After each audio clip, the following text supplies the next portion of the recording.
ભરૂચના નબીપુર નજીક ખામી સર્જાતા 10 ટ્રેનો પ્રભાવિત બની હતી। બાંદ્રાથી જોધપુર જતી સૂર્યનગરી ટ્રેનનું એન્જિન ફેલ, સવા કલાક બાદ ટ્રેન વ્યવહાર પુનઃ શરૂ થયો હતો। ભરૂચમાં પશ્ચિમ એક્સપ્રેસના જનરલ કોચમાં આગના છમકલા બાદ વધુ એક ટ્રેન દુર્ઘટના સામે આવી છે। શનિવારે સાંજના 5 વાગ્યાના અરસામાં ભરૂચના નબીપુર પાસે બાંદ્રાથી જોધપુર જતી સૂર્યનગરી ટ્રેનનું એન્જિન ફેલ થતાં મુખ્ય ડાઉન લાઇનનો ટ્રેન વ્યવહાર સવા કલાક સુધી ખોરવાઈ જવા પામ્યો હતો। સાથે જ 10 ટ્રેનો કલાક સુધી પ્રભાવિત થઈ હતી।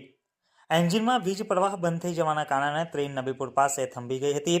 ડ્રાઈવરોના અનેક પ્રયાસ બાદ પણ એન્જિન ચાલુ નહીં થતાં વડોદરા ખાતે જાણ કરવામાં આવી હતી। ઘટના બાદ ડાઉન લાઇન ઉપરની ટ્રેનોને નજીકના સ્ટેશનો પર થંભાવી દેવામાં આવી હતી। મુખ્ય ડાઉન લાઇન મુંબઈ તરફથી વડોદરા આવતી અન્ય ટ્રેનોને પણ જે તે સ્ટેશને રોકી દેવાની ફરજ પડતા હજારો મુસાફરો અટવાઈ પડ્યા હતા। ભરૂચ, અંકલેશ્વર સહિત આસપાસના સ્ટેશને અન્ય ગુડ્સ ટ્રેન કે લાઇટ એન્જિન ઉપલબ્ધ ન હોય મિયાગામ કરજણ સ્ટેશને ઉપલબ્ધ લાઇટ એન્જિન નબીપુર તરફ રવાના કરવામાં આવ્યું હતું। નબીપુર પાસે સૂર્યનગરી ઊભી થઈ જતા જોતજોતામાં પાછળ અન્ય ટ્રેનોની લાઇન લાગી ગઈ હતી। કર્ણાવતી ડબલ ડેકર ટ્રેનને ભરૂચ સ્ટેશને રોકી દેવામાં આવી હતી, જ્યારે દાદર, વડોદરા, કોચીવલી, ઇન્દોર, રણકપુર એક્સપ્રેસ, મદુરાઈ, ઓખા, સયાજીનગરી, સૌરાષ્ટ્ર જનતા ટ્રેનને ભરૂચથી સુરત વચ્ચે થોભી દેવાની ફરજ પડી હતી।